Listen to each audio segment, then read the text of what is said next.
Welcome, everyone, to Doing Business with a Servant's Heart. This is your podcast host, Steve Ramona. Got an interesting guest today. Oh, my God, she's got some stories. But you know what's great? All her stories are based on servant heart, which is what this show is about. Katrina, welcome to the show. Thanks for having me. Appreciate it.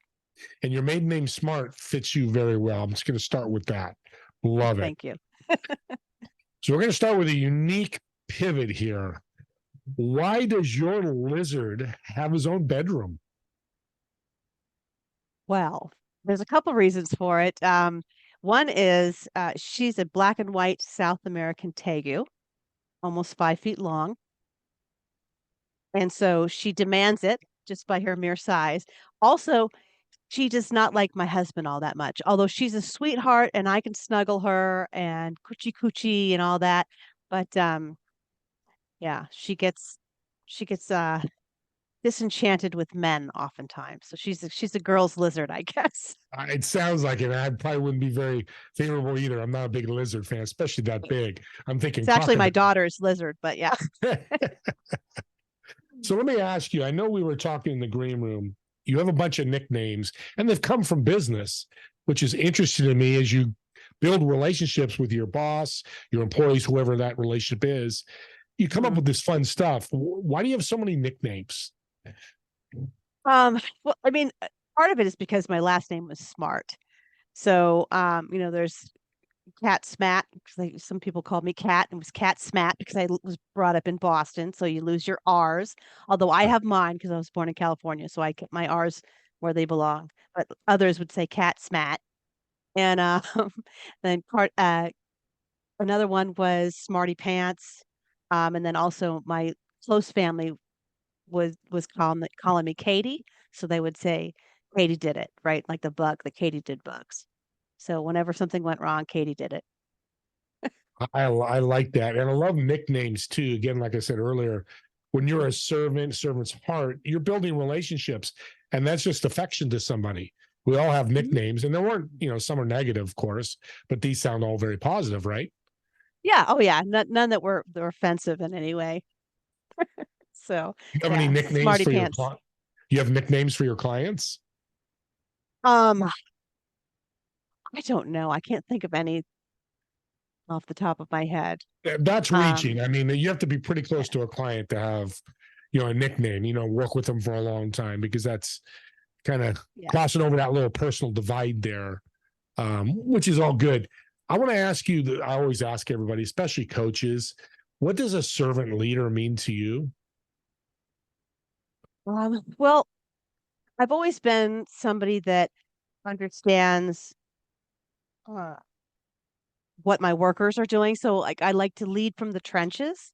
I also feel that, ever since, the early 2000s, people have been more willing to take that extra step to support others because even if we're not going through things ourselves, we know immediate family members or close friends that are. So I think that in general, taking that extra 2, 5, 15 minutes to make a difference in someone's life, it can be a game changer to them. You never know what kind of influence that's going to have and it's not, no skin off my nose, as they say, that I take that extra few minutes to introduce somebody to someone who I think will be of value to them. And especially I do if it's a win-win introduction, I will do it 100% of the time, right? If I feel that both parties will benefit from the introduction, I'll do that.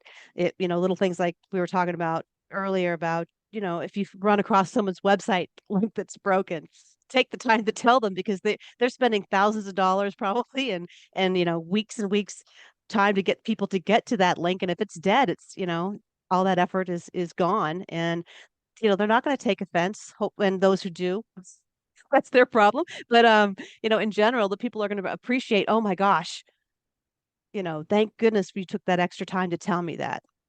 Yeah. Little things like that. What goes around comes around, right? No, I like that. And we talked about that in the green room earlier, which is so important because nobody says anything, problem never gets fixed, and they may never know. Right. So, Right. how does mentoring tie into servant leadership? Well, I mean, I think that, supporting others is always going to benefit you in the end, whether it's directly or indirectly. Um, I like to, you know, also sometimes you just want to be useful to other people every once in a while. So Yeah. sharing your knowledge is is going to help others lift up quicker. And, even if it doesn't affect you directly, it will in the long term, like I said. Um, I've always had good mentors, but you also have to be careful who you choose. But I've had some really good mentors, and I like to be a mentor to others as much as I can, especially young people. But sometimes, even the older folks, like I did a bunch of work down at the local library in my town where I volunteered, I think it was twice a week to have people come in and ask me like tech questions and help them fill out paperwork and things like that. Where, it was originally designed to be like help you fill out your unemployment paperwork, help you find a job online, apply for disability, because a lot of people don't have that. I mean, it was everyone from people who were executives that got laid off to homeless guys that were living in a camper, parked in someone's driveway. And it was great. I loved doing that, but also it eventually turned into tech help for the entire elder population of town, which was good for a while. But yeah, I mean, Yeah. it's it's easy stuff. It's in my brain. It's not, not being used. I might as well share it. No, and it So leads to other things like the senior group, and it's sometimes our time, but it's just domino effect. Hey, reach out to yeah, Katrina because she's helped me here, mentored me here. I mean, mentoring doesn't have to be a 6 month mentoring. It could be a 15-minute call or jump on a Zoom or yeah. something like that, right? I do a lot of drive-by helping. Now, let's talk about that. That's new. uh it, we have a lot of these networking meetings out there now, and I can't spend maybe hours and hours every day. But so what I do with a lot of these networking calls, if I don't feel there's a synergy there, I will just do a complete and utter brain dump on them and say, these are all the things that I feel that could help you right away. These are the three people that I'll introduce you to that can probably benefit and what you would benefit from as well. And kind of a drive-by thing, because I have a tendency, and you'll find this with, well, a lot of people, not just women. I was gonna say women. Um, we over volunteer. And so I try to limit a lot of my um, volunteering to kind of drive-by situation where I don't, they don't grow too dependent on me because I can't get too involved, but I can give you a lot of valuable information in a short amount of time that will potentially serve you forever. And that's how I'm going to get into heaven eventually. Yeah, amen. No, amen. And I love Yeah. what you just said about time because I talk about serving and serving heart podcast, but don't serve it's affecting your family or business. If you don't have Mhm. time to do it, there'll be other opportunities. But I love that drive-by philosophy. It's I have time now. I'm going to drive by. I'm going to take care of them because I have the time. Don't Exactly. try to manufacture time because you don't want to affect your life or business, right? Yeah, there's only so much you can do, and I've always wanted to serve small and medium businesses, and I've found ways to do it because I couldn't match up the ability to pay for my family, because I was the only breadwinner in my family all my life, and um, match that up with, you know, working with small and medium businesses because they couldn't afford the help, or they couldn't afford to pay what I needed to make, I guess. Yeah. And so what I did is I had like a main online marketer. It was called Mom. It was a mom blog, main online marketer blog. And I would just throw ideas into there like cheap and free tips and tools. And so I ran that for several years. I think it still shows up on Google for some reason, but it's just a blog full of like my drive-by stuff. Of course, Yeah. it's changed quite a bit. Probably none of that is relevant anymore. But so that's kind of how I do it, kind of put the information out there for people to find when they need it, as opposed to getting deeply involved. But I actually recently figured out how to serve the small and medium businesses at at rates that they can afford. So I've got a lot of the stuff that I do is automated and whatever. So finally, decades later, figured out a way that plus I'm not so much about chasing the money anymore as I am about having time freedom and feeling like I'm supporting the people that have been pounded down. Right. No, it's a good vision too. You decided time is more important than money. Either one's Mhm. good. But you got to Yeah. kind of figure out that how much does your universe change every time you serve people? Do your flyby serving? Well, I don't actually measure specifically for the most part. I kind of do it's going to come back to me in the end, right? So, I find that, I actually I actually help people find jobs too. I've never been a recruiter, but I just know a lot of people, and so people will get sent to me when they're looking for work. Oftentimes, it's veterans who are looking for work, and those are kind of the ones that I have a big heart for. Hmm. And so that's one thing that I end up doing, and I forgot the question because I went off on a tangent. No, that's okay. No, we were talking about serving, and I think I forgot the question too because you're saying such a great answer. And my point is that you're right. It's not a scoreboard to serve, and I appreciate you saying Yeah. that. But let's look over the last 5 years. Have you seen Mhm. changes? Have you been more successful, or more things have come your way because of serving? Yes, yes, absolutely. Yeah, because it helps to have other people talk well about you, whether they were a client or just you just did a drive by on them. That's Yeah, in that case doesn't sound too good. But yeah, if you if you serve them or help them in some way, and then the next time something comes up, they go, "Oh my gosh, you need to talk to Katrina. Oh my yeah, gosh, you need," and that's where it comes around oftentimes. And it might be three people deep, maybe they heard about me, who heard about, so it does eventually benefit me, for sure, and how I get spoken about out in the ether, I guess. yeah. And that's a good point because that's the whole thing is branding, I guess is the word we use Hmm. personally or professionally. I mean, personally, you're branding as well. You go meet somebody at church, you go, "Oh, I've heard about you. You've done all this." Yep. He may not do business with you, but again, the universe changes. That positivity, that energy that you're putting out there, other people are grabbing it and running with it, and you're helping them do that. So Yeah. we talked all this great stuff about serving. What's one of Hmm. your biggest failures, and how did you overcome it? The biggest failures. Yeah, Um, or failure. so I started when during COVID, I um I walked away from a full-time corporate gig. I went, done. Like I think a lot of people did. Just said, you know what? I don't want to do this anymore. And I started volunteering with a project through the US Chamber of Commerce. And they had this program that was like a big project to help businesses find employees and so forth. And so I was on the panels with them for like 6 months, and I designed a pilot program with them that got approved and everything. I was really excited about it, and it was a way to match up people with jobs by enhanced people profiles and enhanced job profiles. Have them matched up using AI. I had blockchain and all this partners lined up and everything, and I tried and tried to get it financed, and I just couldn't do it. So I had to go back and start working for a living, and so I had to walk away from that, and it was disappointing because I really still like look at it every once in a while. Oh, if only. But other people have picked up the gauntlet and they're doing similar things. And so when I find people like that, I go, "Ooh, here's all the resources here's the research that I found. This is here's what my maps look like." So I share it so I know that it's used, and it feels like I didn't waste all that time doing the research and making the connections and everything. So a lot of that I gave to a guy actually, who started jobsforhumanity.com. So I gave him a lot of the stuff. It made me feel better about the work that I'd done and not being able to use it. And he's doing amazing things.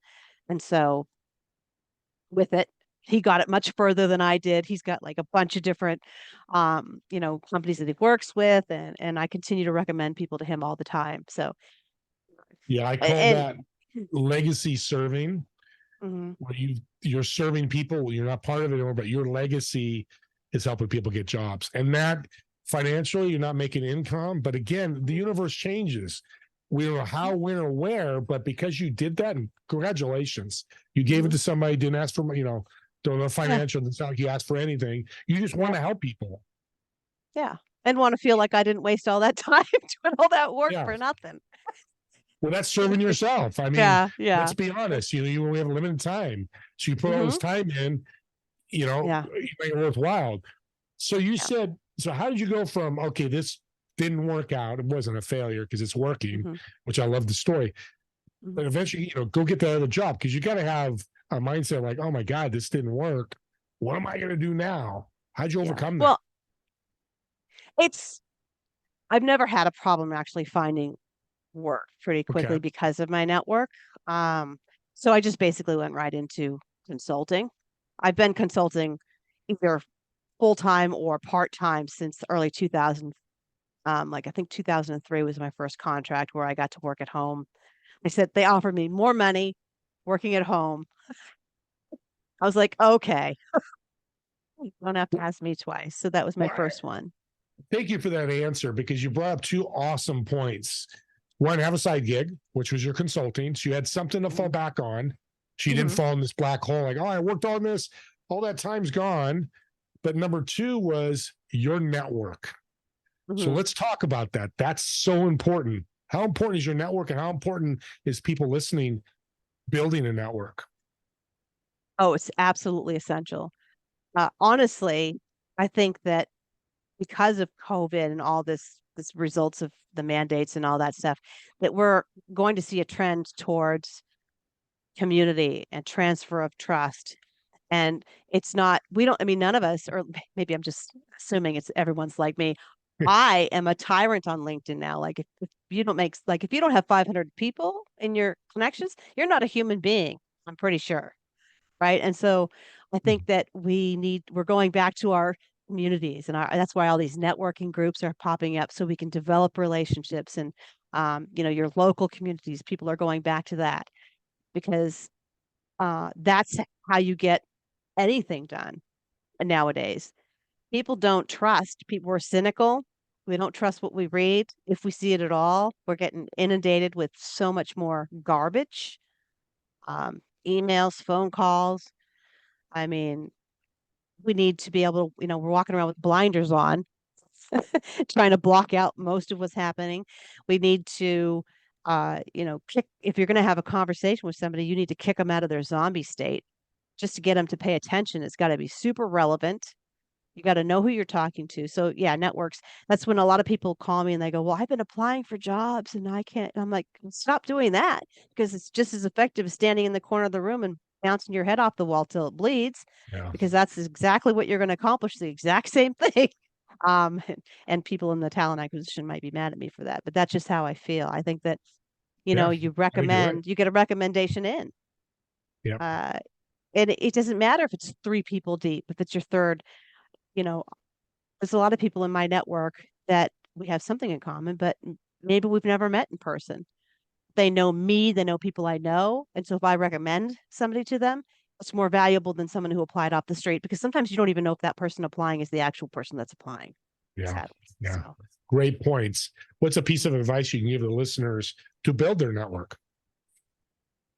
um, well, I had to learn this too. Don't be spammy.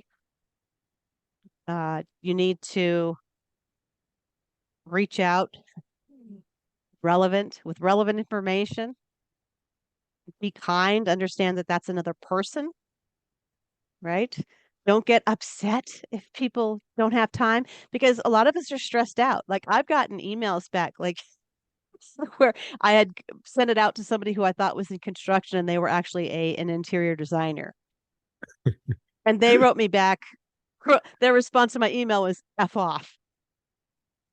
And I was like, oh, hey, someone's having a bad day because they Yeah. actually put the effort in to tell me that. I'm like, oh, that's too bad. I just felt I was I kind of like laughed at it. I'm like, oh, wow, I'm having a bad day.